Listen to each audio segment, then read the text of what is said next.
Hey, what do you think about this person? Wow, she's super beautiful. Right? I'm thinking of divorcing mom and remarrying her. What do you think? Awesome. Totally for it. The three sons, upon seeing the photo of the affair partner, cheered for my and my husband's divorce with excitement. After all I've done to raise them, don't they feel any gratitude? That's manipulative. You chose to have us. The sons began spouting whatever they wanted, like tired of plain cooking and should just hire a maid for laundry and cleaning. It seemed I was no longer needed, not just by my husband but also by my sons. There was no gratitude for me. So I decided to leave this family cleanly. A year after the divorce. When my ex-husband and sons coincidentally saw me again, they were shocked. How can a woman who used to make just 10 cents per piece doing piecework live such a luxurious life? Knowing I was enjoying life post-divorce, my husband and sons regretted how they had treated me and clung to me, but I could never forgive them. My name is Michelle. I was a full-time employee at a company and quit when I got married to Jason, whom I met through a coworker, and became a homemaker as he wanted support. We were blessed with 3 sons. They grew up healthy and each worked hard towards their chosen paths. Jason, who worked at a major company, had high pride and a competitive nature, which now had him serving as the head of the accounting department. It seemed a managerial position was guaranteed for him. My husband dedicated himself to work and the sons to their studies. I was proud of them and supported them. Thinking this, I always kept the house spotless and tried to prepare nutritious meals for everyone. As the children grew, many of my peers stopped being homemakers and returned to work. But with my husband being very busy and hopeless at household chores, and the sons the same. Even part-time work would have left no time for taking care of them and the household. So I started doing piecework at home, introduced by an acquaintance. Piecework was flexible and required no commute. Though it was a modest income, I enjoyed working with my hands. Are you still doing that poor-looking piecework? Such a plain woman. On the living room table lay the tools for my piecework. As I was sticking labels on, earning 10 cents per piece today, Jason looked at it and laughed disdainfully. It does take time and doesn't earn much, but it's actually quite fun, you know? Well, it suits you, I guess. Not for me, though. Really, you're doing that measly piecework again? How much do you make per piece? Then my first son appeared and joined in his father's derogatory remarks. Don't say that. It's only 10 cents a piece, but every little bit helps. 10 cents. Can't even buy candy with that. It's just a waste of time. Just leave me alone, you're not being bothered by it. It's still helping with the family finances. My husband always mocked me, but recently my 3 sons also began to show contempt.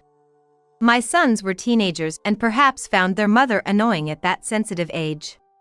I hoped their attitudes would improve over time, but their words and actions often hurt me daily. Dinner's ready, guys! That evening, as usual, I prepared dinner and called the family to the table, where they gathered languidly. And as soon as they saw what was served, they started complaining. Stew again? The vegetables were on sale. They're good, you know. Just veggies don't get us excited, we're growing boys and want to eat more meat. What are you talking about? I've carefully planned the menu for balanced nutrition. Please, no more complaints. I wish we could go out for steak sometimes. Mom's cooking is always so plain, I'm really tired of it. We do go out to eat occasionally, don't be so selfish. If we always went out to eat as you kids want, we'd go bankrupt. Even though I argue back, the kids still seem dissatisfied and grumble as they sit down to eat. Maybe it's because they're teenagers, but these little squabbles are a daily occurrence. The boys are rebellious, and there's another reason for that. It was because of their father, Jason. I also want to eat more luxurious foods sometimes. Can't you serve something else once in a while? Coming home tired from work, I hate meals that look like animal feed with all these vegetables. Don't just complain like that. It's because you're like this that they are getting spoiled and always demanding too. What? Is it my fault now? It's because your cooking is so plain. Don't shift the blame. Always saying the meals are plain, it's hard to balance nutrition within the salary range. I got it. Jason started eating dinner reluctantly while clicking his tongue. It's always like this. Jason has been snapping at me a lot for several years now. And mimicking him, my sons have started to mock me as a matter of course. I had become the emotional punching bag of the family. After such dinners, I stood up to clean the kitchen. The rest of my family was watching TV in the living room. Always complaining about something but never helping with the chores. Wow, this girl is cute. Why do models have such perfect skin? Well, it's because she's young. Unlike someone. My husband glanced at me while saying this with that mocking smirk. It's not just about being young. Look, this actress is the same age as Mom and she's beautiful. The world is so unfair. Someone gets to marry such a beautiful actress. Yeah, unlike our mom. Mom has given up on being a woman. Her cooking and her face are plain. A woman who doesn't wear makeup is just done. Really, we're so unfortunate. Everyone burst into laughter, agreeing. What an awful atmosphere. Lately, I've been feeling this way more often. I have to listen to such conversations almost every day. I did talk back sometimes, but it was 4 against 1, so I never stood a chance. So I endure quietly, but it's impossible not to accumulate stress in such a daily life. Once, Jason was kind. My sons used to say they loved me. But now, tears blurred my eyes as I remembered the kind family we used to be. Now, there was no one in this house on my side. And then, one day, an incident occurred that put an end to the tense family relations. Again, leaving laundry scattered around. Why are you so sloppy? As Jason went to take a bath after coming home from work, I picked up his casually discarded clothes in the changing room. Jason has always been untidy, so it's normal for him to leave clothes scattered, and I always end up cleaning after him. I picked up the crumpled shirt off the floor. Then I noticed something odd. What's this smell? It wasn't the smell of detergent or body odor, but an unpleasant scent. It was the smell of women's perfume. The strong scent was coming from the shirt Jason had just taken off. As I checked the shirt thoroughly, I found lipstick on the collar. Could it be an affair? The clear evidence of contact with a woman made my blood run cold. I confronted Jason as soon as he came out of the bath. I expected him to make excuses, but his reaction was unexpected. You found out. I've been careless because you hadn't noticed until now. What do you mean by all this time? You're really oblivious, aren't you? Even when I say I'm working overtime and come home late, you don't notice a thing. It's been great for cheating. Jason has been claiming to be busy with work, saying he needed to stay late or work on weekends in recent years. But all that was a lie. He'd been meeting his affair partner instead, and he confessed this without any remorse. Our sons are grown up now, and I don't need to be with you anymore.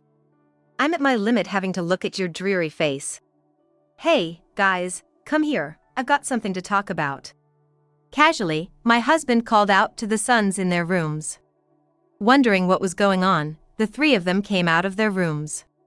My husband operated his smartphone and then showed the screen to the boys. What do you guys think of her? Wow, she's super beautiful. Right? I'm thinking of divorcing Mom and marrying her. What do you think? Wait, she's gonna be our new mom? That's awesome, totally for it. The sons took turns grabbing the phone, eagerly looking at the screen. Dad, you absolutely have to remarry. If she was our mom, I'd be a good boy. We won't oppose it. Time for a mom swap. So you guys like her too, huh? Guess what, she's actually a model. Really? No wonder she's so beautiful. She's worlds apart from Mom. Yay! A new mom. I'll start calling her Mommy. You guys, why? I was speechless at my son's outrageous reaction. Normally, wouldn't they say they don't want a divorce? But all four of them praised my husband's new partner as if ignoring my feelings entirely. That's terrible. I've tried my best raising you all. Don't you have any gratitude? That's manipulative. You are the one who chose to have us. Just because you're our mom doesn't mean you can act all high and mighty. Yeah, right. Mom's plain and kind of poor looking compared to her. It's fine if she's not around. My sons started spouting whatever they wanted, like tired of plain cooking and should just hire a maid for laundry and cleaning. There was no trace of gratitude towards me. So I understand how you all feel. I'm not needed in this house, then. You're sensible for once. That's right, please divorce. With the sons on his side, my husband was pleased. Being told such things, I couldn't help but be furious. Fine, I'll leave this house. Be happy with your new mom. By then. Would have done it anyway. You're going to struggle, but try your best. Bye. Everyone let me go without any attempt to stop me, all with smug, unpleasant smiles on their faces. I cut ties with such a family and immediately packed my things and left the house. Afterward, through a lawyer, the paperwork was sent, and my divorce from Jason was finalized swiftly. My sons went with Jason, and the child support was offset against division of property. You, being just a homemaker with only a bit of income from piecework, it's a pity you won't get any money. Jason looked down on me with a triumphant attitude, but I was fine with the divorce happening quickly, even if it meant no money. The emotional scars from being betrayed by the entire family wouldn't heal easily. So, at least, I wanted to start a new life somewhere new and forget about the past. With that thought, I immediately began looking for a new place to live. A year had passed since then. After shopping, I parked my car in the garage as usual. Suddenly, several men appeared before me. Their appearances were shabby and somewhat miserable. I didn't recognize them immediately, but upon a closer look, they were Jason and the three sons, my ex-husband and children. What do you guys want? I was supposed to have completely cut ties with them after the divorce. A bad feeling crept up on me. Mom! Help us! My first son rushed to me, clinging to me with a face about to cry. They began to explain how they had found my house. A few days ago, they happened to see me shopping in town and followed me. Normally, one wouldn't follow a mother they had discarded. But there was a reason they felt compelled to follow me. How can you afford to shop at such high-end stores? My husband interrogated me in a harsh tone, as if he couldn't believe it. Looking at their clothes, it was clear they didn't seem to have any money. On the other hand, I now own a foreign car and live in a famous upscale neighborhood. The store they saw me at was a high-end brand store that ordinary people can't just walk into. Perhaps the former family smelled money when they saw how well I was doing. How can someone who only did sticker placing piecework live in such a house? You must have a wealthy lover or something. Coming out of nowhere and starting with that. I was appalled by my ex-husband's accusatory tone. Despite the divorce, he seemed to want to belittle me, but as Jason said, I hadn't become wealthy by relying on someone else. Unknown to my family, I actually had a substantial amount of savings. When I worked as a company employee before getting married, I started investing my severance pay. Now it's worth $5 million, allowing me to live without working. If that's the case, there was no need for you to do piecework. When I revealed this, Jason yelled as if outraged. The profit from investments is strictly my personal asset. Besides, I enjoyed doing piecework, and if I had told you and the boys about the money, you would have relied on me and spoiled yourselves. That's why I kept it hidden from you. Indeed, there was no need for me to do piecework. But I started it to fit in with my mom friends who also earned through piecework, and even though it didn't earn much, I enjoyed the meticulous work as a pastime. Sticker placing was really fun, you know? And after we separated, I got really into real estate investment to distract myself from the loneliness. My assets kept increasing, and now I'm having trouble with taxes. In my words, not only Jason but also my sons were utterly astonished. The sons I saw for the first time in a long while looked paler and unhealthier than before. By the way, you all look quite pale. Are you eating properly? Though Jason took them with him, they were still my biological sons. I couldn't help but worry and impulsively asked about their well-being. It's all because of that woman. Our home is a mess. My first son responded bitterly to my question. As it turned out, the woman Jason had intended to remarry had no intention of marrying him from the start. She had approached him only for his money. Jason had fallen for her at a nightclub and tried to attract her attention by treating her to expensive dinners and showering her with high-end brands. However, when he proposed, she flatly rejected him, saying, "I'm not interested in a divorced man with kids." But unable to give her up, Jason hired a detective to locate her home. It turned out she was already married and had a family with another man. I was deceived by that woman. She said she was single.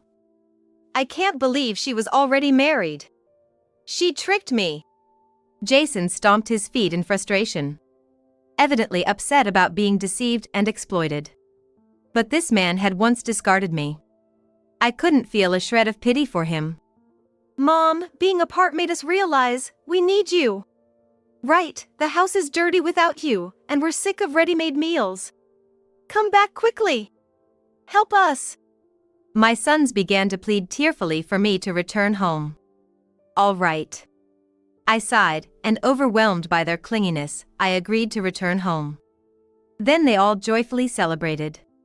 However, inwardly, I was completely fed up with their lazy behavior. When I visited my former home, the house was foul-smelling with clothes strewn about and garbage piled up. Since I left this house, there has been no one to do the household chores, and there have been constant complaints from the neighbors. Why doesn't any of the 4 grown men clean? Huh? Housework is women's work. Why should men have to do it? If Mom comes back, everything will go back to how it was. Oh, I'm so glad. I was sick of living in this filthy house. Realizing their selfish reasoning, I understood that I had failed in raising them. Influenced by their father, my sons had grown into men who, despite being completely incapable of caring for themselves, held deeply misogynistic views. If Mom is rich, we can finally say goodbye to poverty. Poverty? You have an income, don't you? Well. According to my sons, Jason had been squandering most of his income on his mistress. There should have been some savings, but that was quickly depleted, and they soon found themselves unable to afford the educational expenses for the 3 boys. My first and second sons had to drop out of college, and the youngest gave up on attending altogether. That's why we're working part-time, but it's still tough to make ends meet with 4 people. Moreover, Jason, in debt up to his neck, had misused his position as an accountant and dipped into company funds. Embezzlement was quickly discovered, but the company, fearing a tarnish to its image, chose not to file a police report and simply fired him. Desperate, Jason struggled daily to find a job, but rumors of his embezzlement spread, making it difficult for him to secure employment. Jason then turned to drinking to soothe his stress and, compounded by his erratic diet, was now suffering from gout. Please, help us! The proud Jason was casting aside all shame and pride in begging me for help. Their situation must be dire. We can't do without Mom. Please, we beg you, come back. My sons followed suit, begging after Jason. All 4 were bowing down to me. But I felt no inclination to help them. You reap what you sow. Don't come clinging to me now after all you've done. I looked down at them coldly as I spoke. They might have thought that crying and begging would make me forgive them, but I could not. I could not forget the treatment they had given me. You said you didn't need a plain wife and mother. Well, I feel the same way. I don't need a husband or sons who ridicule and then discard someone. As I spoke, I took a wallet out of my bag. It contained 10 $100 bills. I placed them on the table. Consider this severance pay. Never show up in front of me again. Jason, and you boys too, stop relying on others and start taking care of yourselves. It's disgraceful. As I said this, I glared at the 4 of them in front of me. Then they murmured in disbelief, their heads drooping. I left the living room and closed the door behind me. Immediately, from the living room came shouts of "It's my money," as the four scrambled and fought over the money on the table. It saddened me to see how low they had fallen, but I hoped they would somehow manage to live on their own. Later, I heard that Jason and the boys had sold the house and moved into a small public housing unit. Though Jason had difficulty finding a new job, he eventually got hired by a construction company and now spends his days doing unfamiliar physical labor, taking care of his sons. It seems he has finally developed a sense of fatherhood. Though their life is still tough, he works diligently without complaint. Similarly, the first and second sons are now working and living at a small factory. The youngest, who didn't go to college, is now working part-time to help with the family finances. Though they are still far from escaping poverty, they have become significantly more responsible than before, and knowing this, I felt relieved. Despite the terrible treatment that drove me away, they were still my family at heart. I hope they continue to grow into respectable adults who can take care of themselves. Meanwhile, I've turned one room in my house into a craft studio. Being naturally skilled with my hands, I decided to pursue what I love. Now, many students come to my classes based on word of mouth, and I enjoy delightful times hosting parties at the end of the sessions. Betrayed by my family and left alone, I've now gained a life of freedom where no one can ridicule me. Even though we're apart, I pray for my son's health and happiness, and I plan to live my life the way I want to from now on.